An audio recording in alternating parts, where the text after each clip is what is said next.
10 years of marriage and still no child. So what exactly are you doing in this house? You are completely useless. God is not finished with me. What would you do if the very people who laughed at your pain were the ones destroyed by their own pride? This is not just a story. This is the kind of thing that happens in real families, in real compounds, in real African homes. Read carefully, because by the end, you will never look at humiliation the same way again. The insult came on a Sunday. It always came on a Sunday. Chioma was standing near the kitchen window, still wearing her church dress, still smelling of the morning service, when she heard Patricia's voice cutting through the compound like a machete through dry grass. That woman has been married for 10 years and her womb is still as empty as a broken pot. My brother deserves better. Chioma did not move. She held the pot of soup she was stirring and stared at the wall in front of her. She had trained herself not to cry in the kitchen. The kitchen was where she was strong. The bedroom, that was a different story. Patricia was her husband Daniel's cousin, rich, loud, and sharp-tongued in a way that people called bold when they liked you and wicked when they did not. Patricia had married into the Okafo family in Lagos, a family with 2 cars, 3 plots of land, and enough pride to fill a stadium. She visited every few months, and every visit left Chioma with fresh wounds she had to hide under her smile. Daniel was a quiet man, a good man, or at least he used to be. He worked as a supervisor at a packaging company in Enugu. He had married Chioma because he loved her. He had told her that on their wedding night, standing under a ceiling fan that barely worked, holding both her hands like she was something precious. That was 10 years ago. Now he sat at the dinner table and barely looked at her. "Patricia," Chioma said, walking into the kitchen like she owned it, her wrapper tied high on her chest and her phone in her hand. "Did you hear me talking outside?" "I was cooking," Chioma said calmly. "Cooking," Patricia laughed, a short, dry laugh. "That is all you know how to do. Cook and clean, and go to church, and pray to a God who has clearly not answered you." She paused for effect. "My sons came first in their exams this term, both of them. Did Daniel tell you? First and second in their whole school. That is what a real woman produces. Results, not just pepper soup." Chioma turned and looked at her directly. "Patricia," she said quietly, "God sees everything." Patricia hissed and walked away. That night, Chioma locked the bathroom door and sat on the cold tile floor and cried until her chest hurt. She had been doing this for years, crying in places where no one could hear her. The bathroom, the backyard at midnight, the church balcony on weekday mornings when the building was empty. She was 34 years old. She had done every test. She had taken every medicine. She had visited 3 hospitals and 1 prayer house and 2 herbalists she will never tell her pastor about. Every result said the same thing in different languages. Nothing is wrong with you, just wait. But the community did not want to wait. The mother-in-law, Mama Daniel, a stout woman from Imo State, who wore her displeasure on her face like a permanent wrapper, had stopped greeting Chioma warmly 2 years into the marriage. Now she greeted her like you greet a piece of furniture, politely, briefly, without feeling. A woman who cannot give a man children is like a farm that cannot give crops, Mama Daniel had said once in a family meeting, not even looking in Chioma's direction. What is the point of watering a dry ground? The room had gone quiet. Daniel had said nothing. That silence was the loudest thing Chioma had ever heard. But she stayed. She stayed because she believed. She stayed because somewhere deep inside her, beneath all the pain and all the shame and all the years of being called barren and empty and dry, there was a small, stubborn fire that refused to go out. She did not know that fire was about to become a flame that would change everything. 6 months after Patricia's visit, Daniel sat Chioma down at the dining table on a Tuesday evening. He was not rough about it. He was not cruel. That was almost worse, because cruelty she could fight. But this quiet, tired sadness in his eyes was something she did not know how to battle. "Chioma," he said, his hands flat on the table, "I need us to talk." She already knew what the conversation was about. She had known it was coming the way you know rain is coming. Not because you can see it yet, but because the air changes. The birds go quiet. Everything holds its breath. Patricia has been talking to me, Daniel continued. Of course she had. She says I need to think about the future, about who will carry my name, about what happens when I am old and there is nobody. Daniel, Chioma's voice was steady. She was proud of how steady it was. Are you telling me you want another wife? He did not answer immediately. That was her answer. She stood up slowly, pushed her chair back, and walked to the bedroom. She did not slam the door. She closed it quietly, sat on the edge of the bed, and stared at her own hands in her lap. The next morning, Patricia arrived again, this time with a woman in tow. A younger woman, round face, shy smile, a yellow blouse that looked expensive. Her name, Chioma would later learn, was Blessing, 26 years old. Patricia had found her from somewhere in Anambra, the daughter of a man who owed Patricia's husband a favor. I am just bringing her to visit, Patricia said at breakfast, her voice sweet as spoiled fruit. Nobody is forcing anything. We are just looking at options. That is what reasonable people do. Chioma sat at the table and served everyone food. Her hands did not shake, her face did not crack. She had become very good at this, wearing her dignity like armor, even when it was heavy. But later, in the backyard, Mama Daniel pulled Chioma aside and spoke to her in Igbo, low and direct. You are a good woman, Mama Daniel said. And for a moment, just a moment, Chioma thought she saw something human in the old woman's eyes. But good is not enough. My son needs children. If you cannot give them, step aside and let someone who can. Mama, Chioma said, in Igbo also, I am still here. I have not left. I will not leave. And I am asking you, I am begging you, give me a little more time. Mama Daniel looked at her for a long moment. Then she sucked her teeth softly and walked away. That night, Patricia held court in the living room, talking about her sons, Kevin and Brian, with the satisfaction of a woman who had won a competition nobody else knew they were in. Kevin just got promoted at the warehouse where he works. He is only 24 and already a floor manager. And Brian is handling the company's petty cash now. They trusted him with money. My sons, my 2 sons. She looked at Chioma with a smile that was not a smile. That is legacy. That is what a woman leaves behind. Not prayers, not church vigils, sons. Chioma smiled.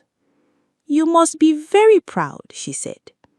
Patricia looked mildly disappointed that she had not drawn blood. That night, alone in the bedroom, while Daniel slept on the other side of the bed like a stranger, Chioma made a decision. She would stop fighting the people around her. She would stop trying to prove herself to Mama Daniel and Patricia and the aunties who whispered and the neighbors who counted her childless years like beads on an abacus. She would simply give it all to God, completely, fully, with both hands, and wait. She did not know how little time she had left to wait. If you have ever watched someone receive something they had almost stopped believing in, you know that joy and shock can wear the same face. 3 months after Chioma made her quiet surrender to God, she began to feel strange. Not sick strange, different strange. A warmth she could not explain, a tiredness that was not the tired of sadness, but the tired of something growing. She ignored it for 2 weeks because she had been disappointed before. Her body had tricked her or she had tricked herself, and the crushing return of reality was a kind of death she had stopped volunteering for. But the feeling did not go away. She went to the clinic alone on a Wednesday morning wearing a plain blue dress and her old flat sandals. She told no one.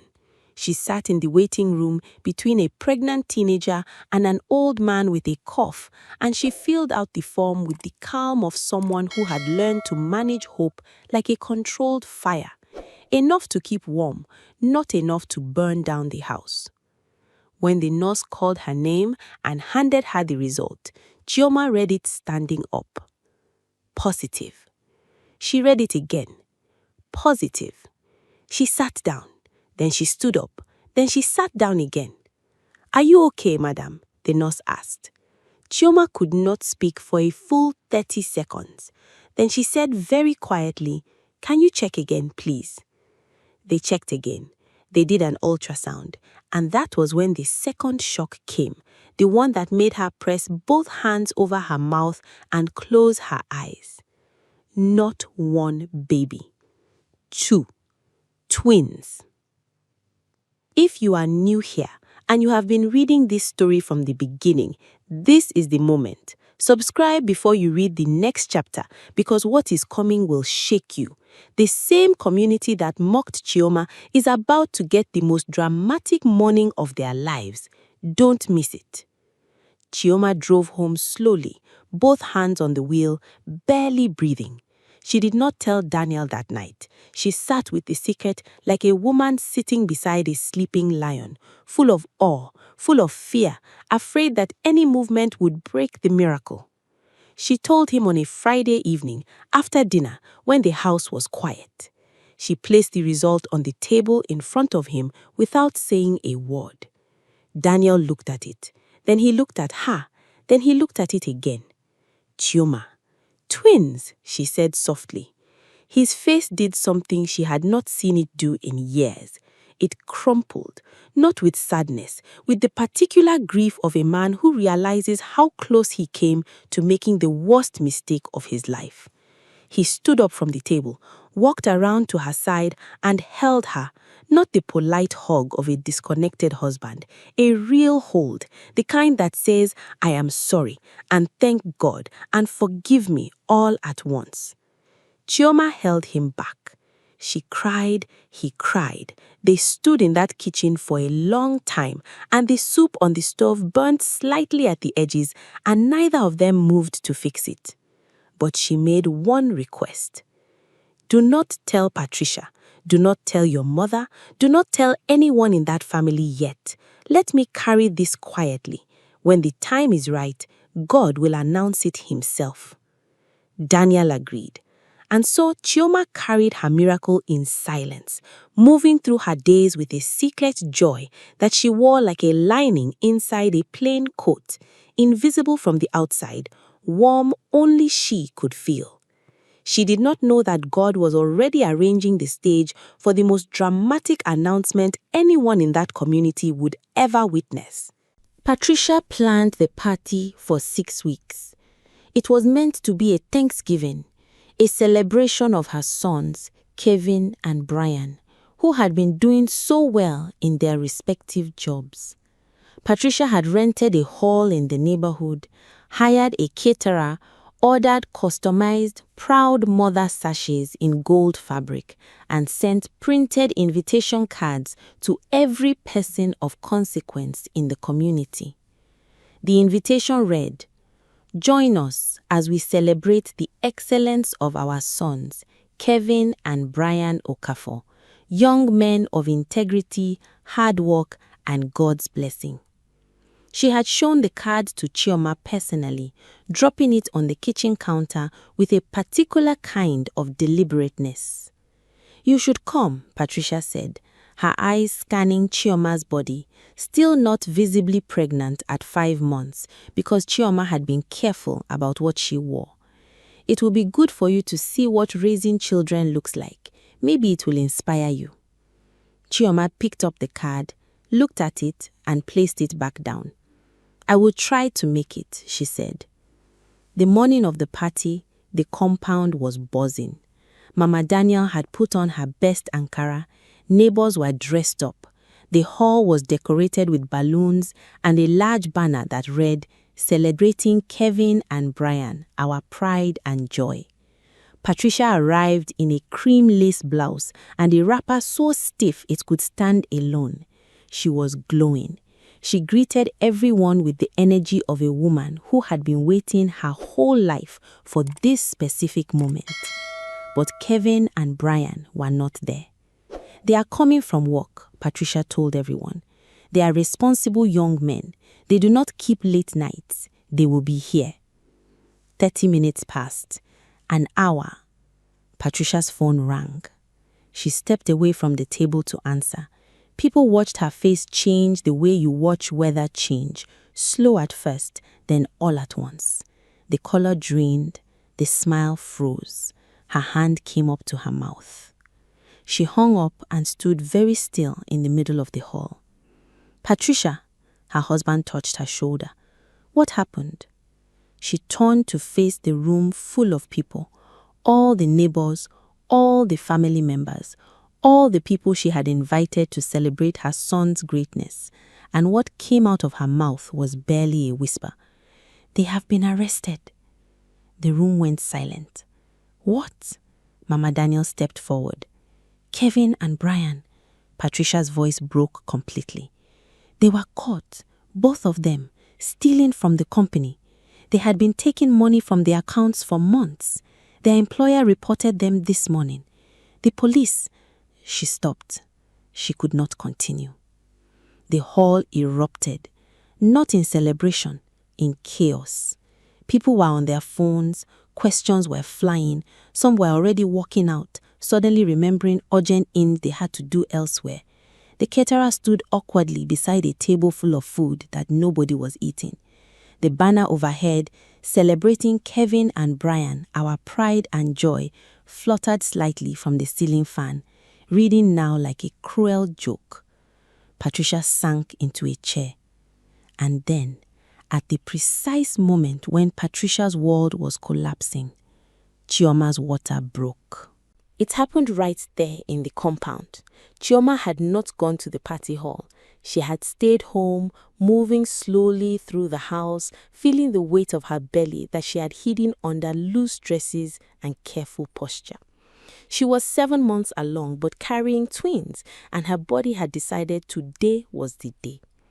She felt the first sharp pain at exactly the time Patricia was receiving the phone call about her sons. She held the wall and called out for the neighbor's daughter, a 16-year-old named Grace, who was sweeping the compound, and said very calmly, "Grace, please call my husband. Tell him it is time." Grace looked at her stomach, really looked for the first time, and screamed. Within minutes, the compound was in a different kind of chaos. Daniel arrived from down the street running. Mama Daniel, who had been on her way back from the hall, came in through the gate to find her son helping Chioma to the car. And that was when she saw it, the full round belly of a woman very much with child. Mama Daniel stopped walking. "Chioma." "Mama, we have to go," Daniel said, his voice urgent and trembling with a happiness that even fear could not hide. They made it to the hospital. The neighbors who had gathered outside the compound heard the updates through phone calls and whispers that passed from ear to ear like electricity through a wire. Chioma is in labor. Chioma is at the hospital. Chioma has been pregnant. Can you believe it? She hid it. She carried it in secret. She said nothing to anyone. And then the final message which spread through that compound, through that street, through that entire community faster than anything else had ever spread before. Chioma delivered. Twins, a boy and a girl, both healthy. Mother is fine. The sound that went up from the people gathered outside the compound was something between a shout and a sob. Women who had whispered about her barrenness were now crying with joy. Men who had looked at Daniel with pity were calling to congratulate him. The same mouths that had called her empty were now saying God is faithful, and I always knew, and she was a good woman, that Chioma, she deserved this. Inside the hall, Patricia sat alone. The guests had gone, the food sat cold, the banner was being taken down. Her husband had left to deal with lawyers and phone calls and the urgent, ugly business of sons who had stolen and been caught. Patricia sat there in that empty hall, surrounded by deflated balloons and dirty plates, and she thought about all the things she had said, all the Sundays she had come to that compound and used her sons as weapons, all the time she had looked at Chioma's flat stomach and smiled. She sat there for a long time. At the hospital, Chioma held her son and her daughter, one in each arm, and looked at them with a quietness that was deeper than happiness. Daniel sat beside her, holding her hand, unable to stop the tears that kept coming. Mama Daniel came in last. She stood at the door of the hospital room for a moment, looking at the woman she had spent years reducing to a problem, to a failure, to a dry ground not worth watering.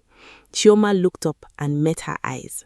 Mama Daniel walked to the bed. She sat down beside Chioma. She did not speak for a long time. Then, in a voice that was old and tired and honest in a way it had never been before, she said, "Forgive me."